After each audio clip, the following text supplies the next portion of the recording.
Chers auditeurs, chères auditrices, bonjour et bienvenue dans l'économie au service de l'homme. C'est la devise du CJD, un mouvement de dirigeants d'entreprises qui cherche à mettre l'économie au service de l'homme et non l'inverse.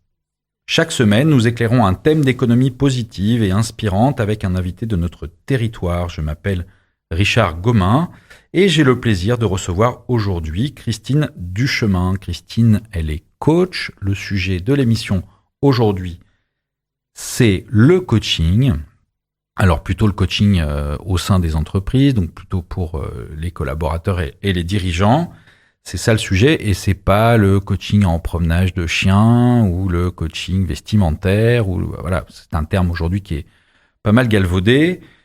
Donc on va recentrer le sujet sur réellement qu'est-ce que le coaching dans le milieu professionnel. Christine Duchemin, comme à mon habitude, je vais vous laisser vous présenter. Merci, bonjour Richard, bonjour à toutes et à tous.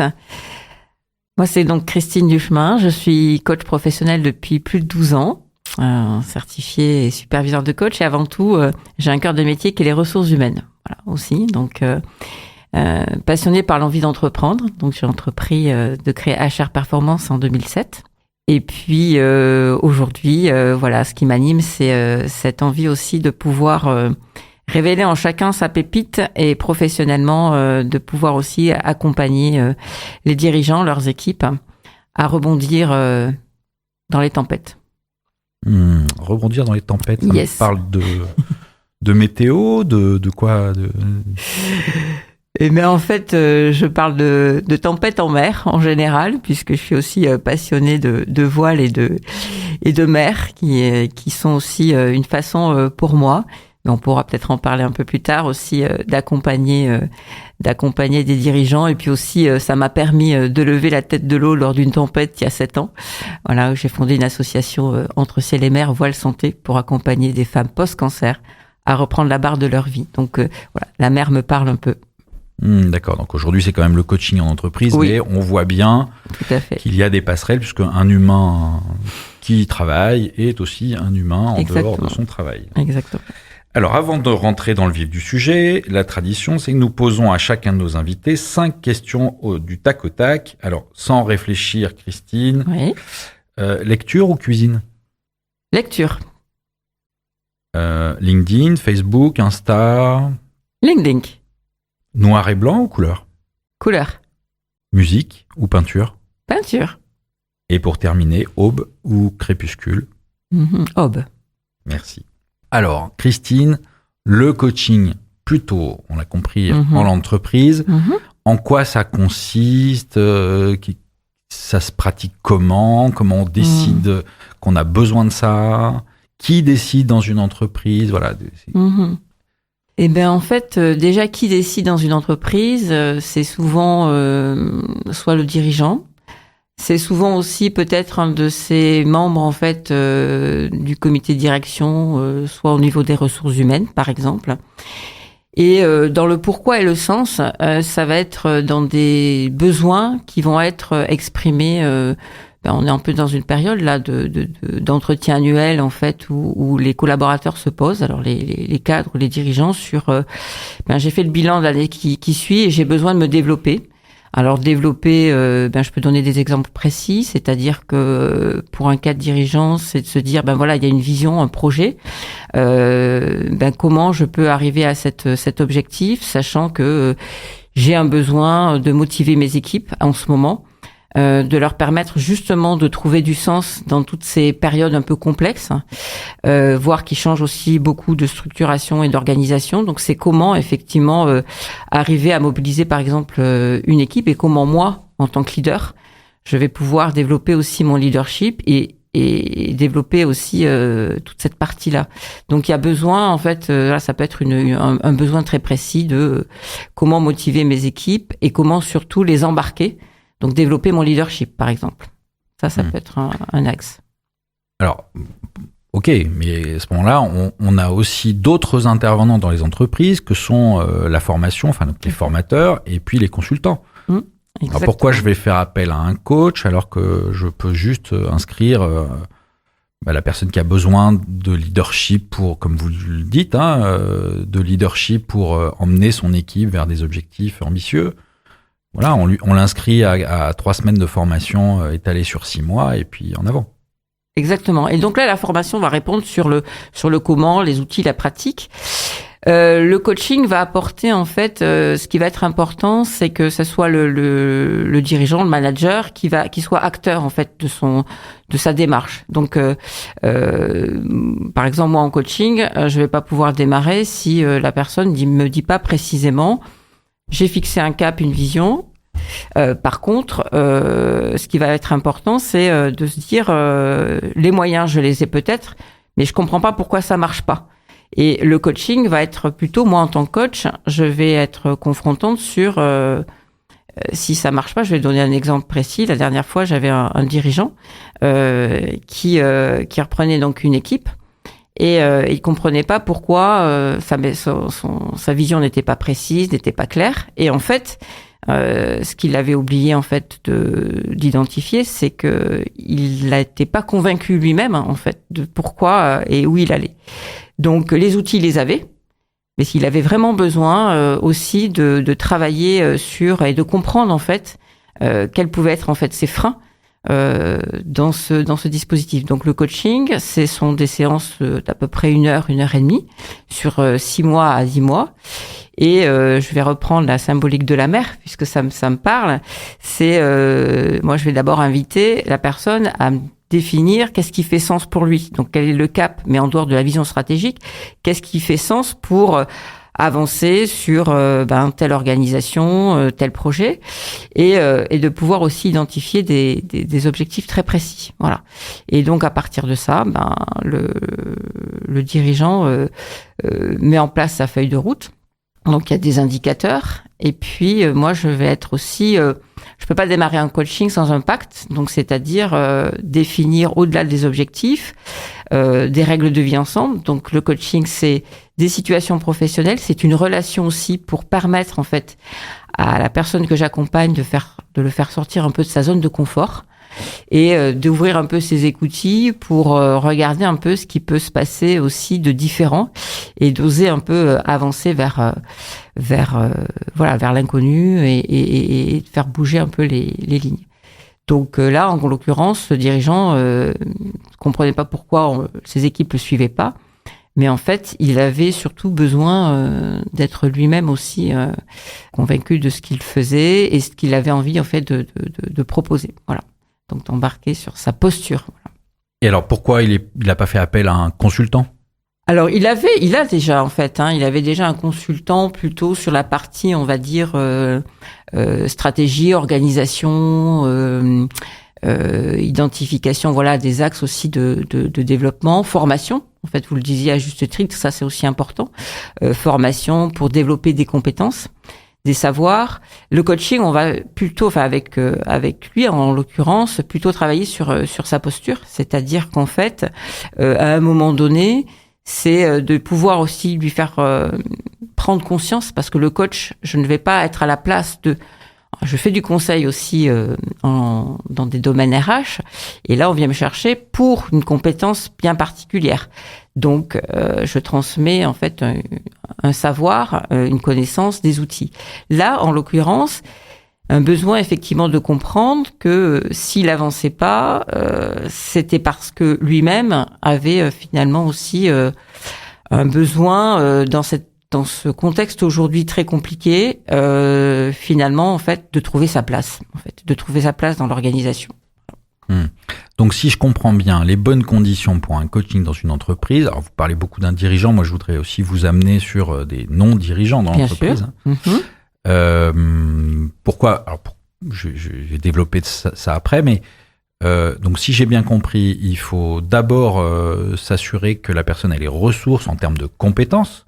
Donc c'est ce qu'on acquiert par la formation, pas que la formation, l'expérience.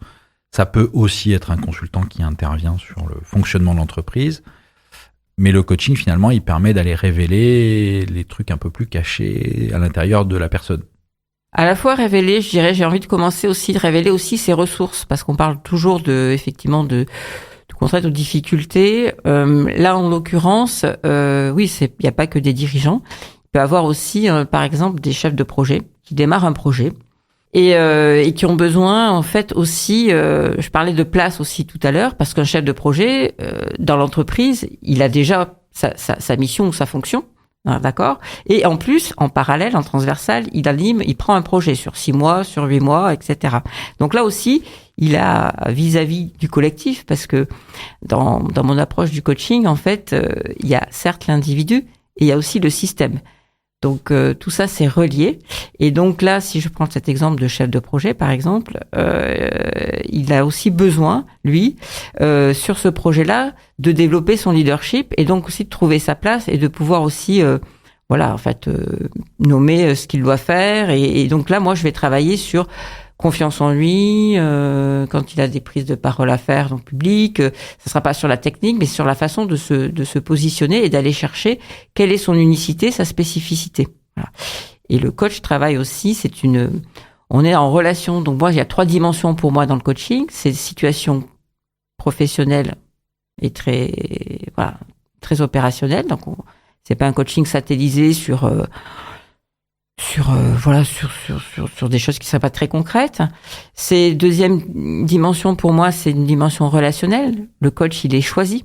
C'est-à-dire que moi, dans mes démarches, c'est aussi important que le tiers que je vais accompagner ait déjà vu peut-être un coach ou une autre personne et qu'il puisse dire, j'ai envie de démarrer avec Christine, ou tiens, ça sera pas avec Christine parce que, mais en tout cas, je m'engage. Ça, c'est un premier point. Et puis le troisième, c'est aussi permettre de faire aussi trouver des espaces créatifs. Voilà, chercher mon mot, mais trouver des espaces un peu créatifs pour permettre aussi à ces personnes d'aller chercher effectivement ces ressources. Voilà. Oui, si je le dis d'une autre manière, à ma façon à moi, ça serait à partir du moment où la personne ne trouve pas les ressources pour atteindre un objectif par elle-même et que du coup on lui adjoint les services d'un coach, son entreprise lui adjoint les services d'un coach, le coach doit l'emmener ailleurs. C'est ça. Parce Exactement. Que si avec ses propres ressources, elle n'y arrive pas, dans son système... Dans son système, c'est ça, Richard. C'est avec ses pas ressources, ailleurs, mais il faut faire bouger un peu les lignes, les cadres du système pour regarder ça d'ailleurs. Oui, tout à fait. Ok. Et alors, donc moi, si un collaborateur dans une entreprise, son service RH ou sa direction lui dit « Vous avez bien besoin d'un coaching », il doit s'inquiéter ou...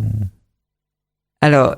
Non, il doit pas s'inquiéter. Par contre, c'est vrai que beaucoup pensent que ça y est, j'ai un coaching, j'ai un problème, d'accord ? Ou si on me fait accompagner par un coach, c'est que je dois avoir un problème. Non, il y a justement, en fait, c'est une façon justement de permettre et de croire au potentiel aussi et de développer effectivement le coaching. C'est un cheminement. Alors, on peut dire un cheminement, c'est un grand mot.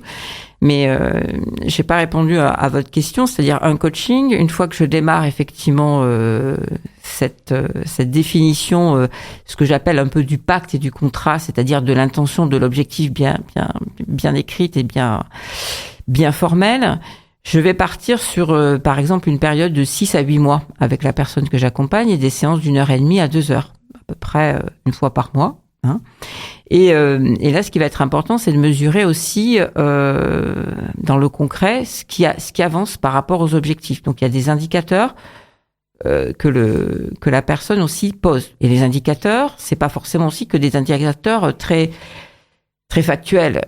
Ça peut être, là en ce moment, j'arrive pas forcément à bien me dormir, à bien me reposer. Je saurais que j'avance si j'ai moins la boule au ventre, je dors un peu mieux. Voilà, ça peut être aussi des indicateurs qui font partie aussi de la façon de regarder comment la personne que j'accompagne puisse se sentir bien et puis s'avancer. Voilà.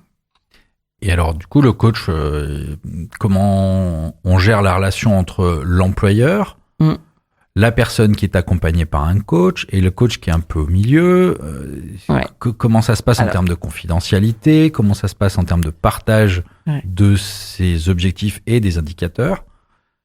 Alors, donc tout est au commencement. Donc, ce qui est important, je répète, c'est que la personne ait choisi son coach. Après, il y a, quand c'est dans l'entreprise, il y a un contrat tripartite.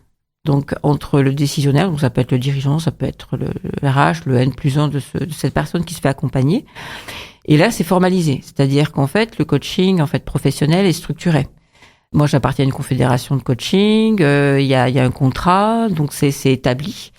Et donc, c'est signé, donc c'est tripartite. Il y a un premier rendez-vous où c'est formalisé par écrit, donc avec un contrat. Et puis, le nombre de séances, donc ça, c'est important. Et ce qu'il est essentiel aussi de vérifier, c'est que le coach professionnel, en dehors d'une confédération à laquelle il appartient, c'est important qu'il partage aussi un code de déontologie. Dans nos métiers, c'est essentiel. Donc ça, c'est aussi de s'assurer que ça soit bien en cohérence aussi avec ses valeurs. Et deuxièmement, que ça soit lui-même, moi personnellement, je vous ai dit coach certifié PCC, mais je suis pas PCC à vie. Si dans 3 ans, j'ai pas aussi prouvé que je développe aussi soit des formations, des supervisions, etc. Voilà, nos métiers, on est aussi on se doit effectivement d'être aussi nous-mêmes en supervisé, accompagné. Donc ça fait partie, puisqu'on est dans la relation humaine aussi des points de vigilance, quoi. Une supervision un peu comme les psys, du coup. Alors les psys, s'ils sont supervisés, oui. Et alors, donc on parlait de code de déontologie, je parlais de confidentialité, oui. Vis-à-vis de l'employeur. C'est quoi les grandes lignes de ce code de déontologie qui, selon vous, est indispensable à une bonne relation de coaching?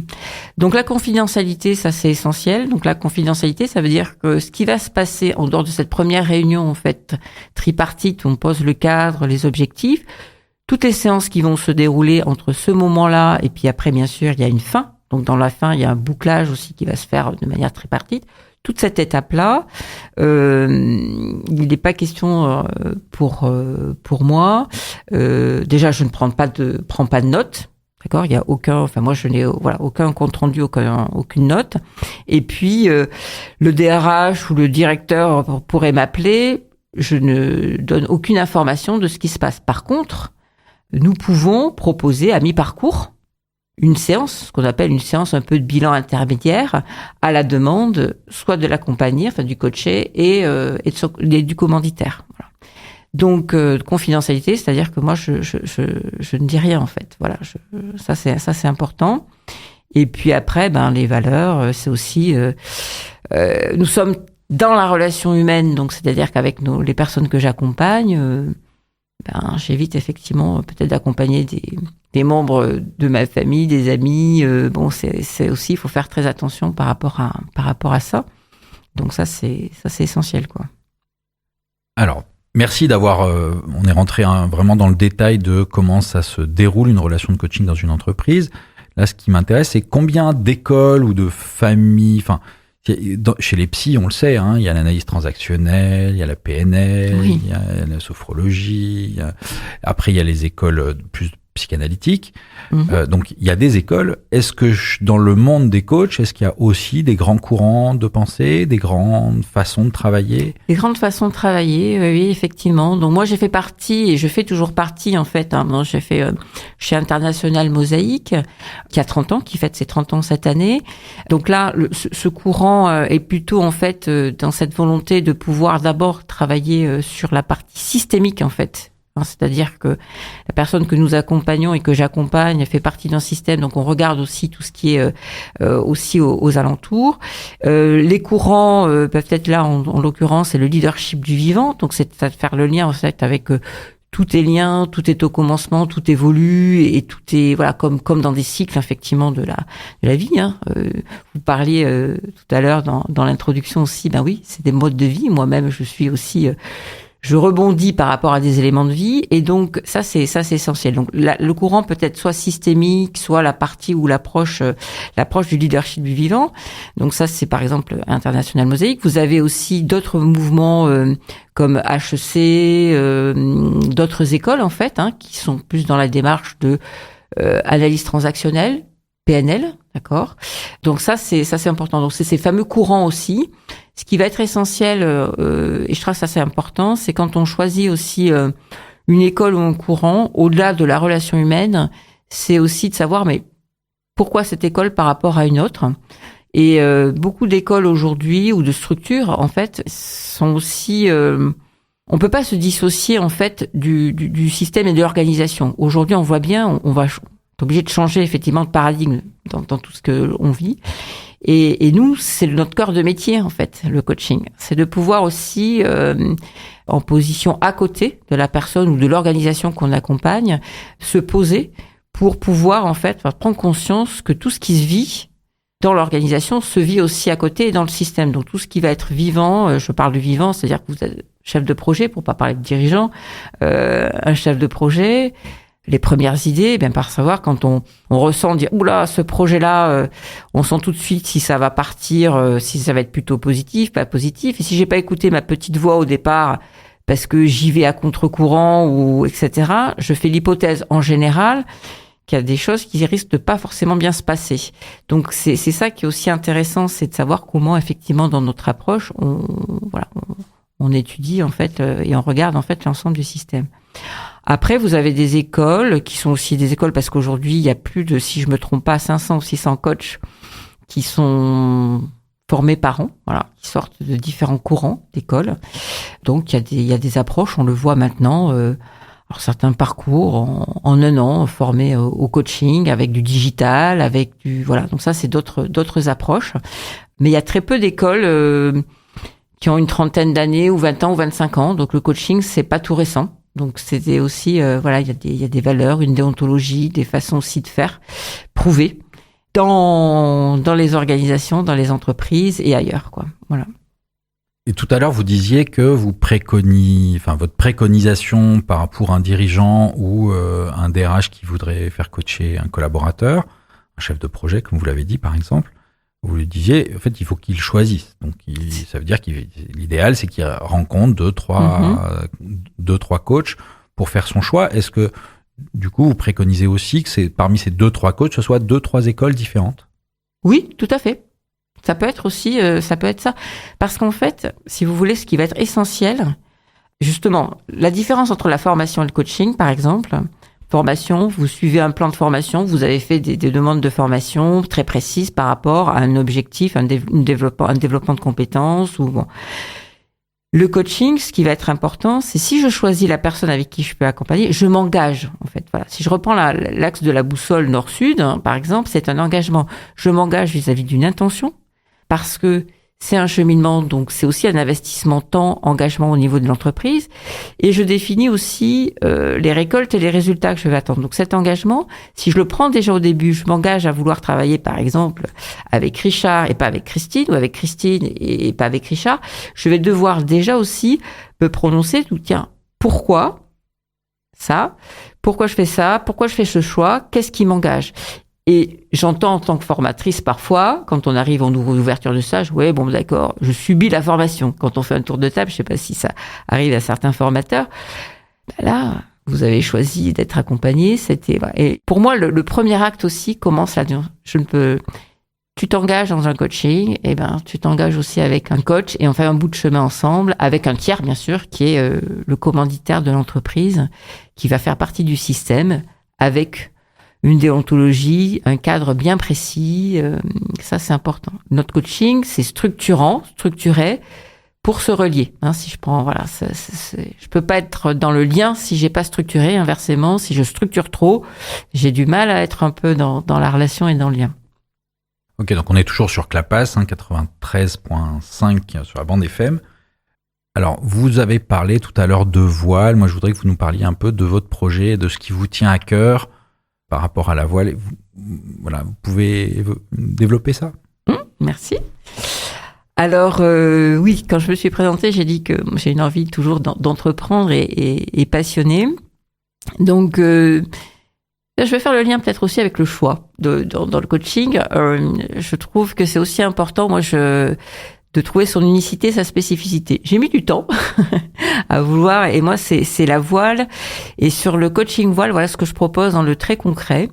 Ce qui m'a boosté, finalement, c'est aussi cette crise et cette pandémie, comme tout le monde, d'avoir envie aussi de respirer après ces 3 mois de premier confinement. Et j'avais déjà un peu en backup testé l'accompagnement sur un voilier, par demi-journée ou journée, parce que tout ça, c'est la métaphore, prendre la barre, sortir le bateau du port, fixer un cap, il n'y a pas de vent favorable à celui qui sait pas où il va. disait Sénèque. Donc, très concrètement, je me souviens, en mai 2020, j'ai lancé sur mes propres réseaux aussi de dirigeants ou réseaux que je connaissais, en disant, voilà, à partir du mois de mai-juin, je lance des demi-journées et des journées en mer pour pouvoir reprendre la barre de sa vie, un nouveau cap. Après, pendant l'entapette, on savait pas trop à l'époque, mais on y est toujours. Et là, dans le très concret, c'est passer du temps, soit par demi-journée ou journée. Là, en l'occurrence, il y avait 3 chefs d'entreprise qui sont arrivés avec chacun une intention bien précise. Voilà. Moi, il y en avait un, c'était très intéressant. Il y en avait un qui, cette crise-là, ce confinement, il avait explosé effectivement son activité, il recrutait. L'autre, au contraire, se posait la question de reconversion. Et puis un troisième reprenait le lead en fait sur son entreprise. Et donc là, j'arrive, j'ai une intention, et puis après je navigue. Donc c'est-à-dire qu'il y a aussi, avec le skipper bien sûr, parce que sur ce bateau, on a un beau plan de jeu ici, un terrain de jeu, qu'on soit à 7 ou ici au Gros du Roi. Et donc, sur ce bateau, chacun sa place. J'ai un skipper, un beau bateau, et puis moi en tant que coach, et puis des dirigeants, là, pas en l'occurrence, qui arrivent avec une intention et avec aussi une façon de dire, voilà, moi je veux dépasser, je veux me poser, je veux me ressourcer, je veux prendre du recul. Et donc, on démarre avec cette intention, on fait un briefing ensemble. Et puis après, je laisse la place au skipper qui donne les consignes de sécurité. Et une fois que ça s'est bordé, on a des bateaux 10 mètres à peu près, entre 200 et 250 KE en valeur. Et puis, on leur dit, maintenant, c'est à vous. Voilà les postes. Qui prend la barre pour sortir le bateau, voilà. Donc, je serais incongruente si je disais, attention, on va d'abord sortir le bateau, fais pas attention, parce qu'ils sont là pour prendre confiance en eux, développer leur leadership. Donc là, c'est vraiment du très concret. C'est-à-dire qu'en 2 heures de navigation ou en une journée avec un grand break, ce qui va être important, c'est ce qu'ils ont vécu. Voilà. Donc, il y en avait une qui prenait la barre, qui avait jamais pris la barre physiquement d'un bateau, qui a fait un sans faute, qui s'est régalée. Son intention, c'était de fixer le cap avec ses associés. Elle reprenait la direction d'une entreprise, de son entreprise. Et puis, en levant le nez, je lui dis, mais tu sais où tu vas? Et elle me dit, ah non, mais je me fais plaisir. Ok, mais là, ton équipage attend de savoir où tu vas. Où est la mer? Et donc, on travaille là-dessus, en fait, sur ce qui se vit et après sur des moments de débriefing ensemble, mais par rapport à ce qu'ils ont vécu. Voilà. Et quelle que soit la météo? Très intéressant. Je rebondis là-dessus parce qu'on a une journée, comme on dit dans notre région, en une journée, on est passé de pétole de vent, c'est-à-dire pas de vent, avec énormément de vent, un peu de pluie. Et un des dirigeants nous disait à la fin, mais c'est comme dans la vraie vie, quoi. C'est comme dans notre entreprise. On passe de rien du tout à beaucoup de vent, à de la pluie. Et donc, c'était très intéressant. On sort, oui, alors sans... Et ça, c'est pour moi une façon aussi de dire, mais tiens, puisque tu as vécu ça en une journée, voire une demi-journée, il y a justement ta pépite là qui est ressortie, ton point fort. Qu'est-ce qui fait que c'est différent pour toi quand tu vas retrouver ton équipe là lundi matin? Qu'est-ce qui fait que ce sera différent pour toi? Et donc, si vous voulez, on crante là vraiment dans nos métiers. J'ai oublié de le dire, mais ce qui va être important, c'est pas forcément j'ai acté ce savoir ou cette compétence, c'est quand j'ai le waouh, ça y est, j'ai pris conscience de ce qui m'arrivait et j'ai cranté quelque chose. Et là, sur les bateaux, c'est ça.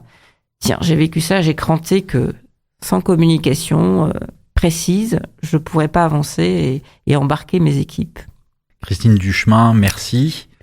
Donc, waouh, c'est votre magnifique mot de la fin. Merci. Merci à vous, merci à toute l'équipe du CJD. C'est donc la fin de cette émission L'économie au service de l'homme. Merci à vous, chers auditeurs, à Pej, directeur de l'antenne et l'équipe de Clapas 93.5, à notre invité, bien sûr, Christine Duchemin, et enfin à notre mouvement de dirigeants d'entreprise, le CJD, avec qui on éclaire un bout d'économie responsable, tous les lundis à 13h en direct du studio. Retrouvez les replays sur radioclapas.fr, la chaîne YouTube du CJD Montpellier ou Spotify, Deezer, etc. Vous pouvez contacter le CJD Montpellier via Facebook ou LinkedIn. À la semaine prochaine et d'ici là, prenez soin de vos proches et de vous.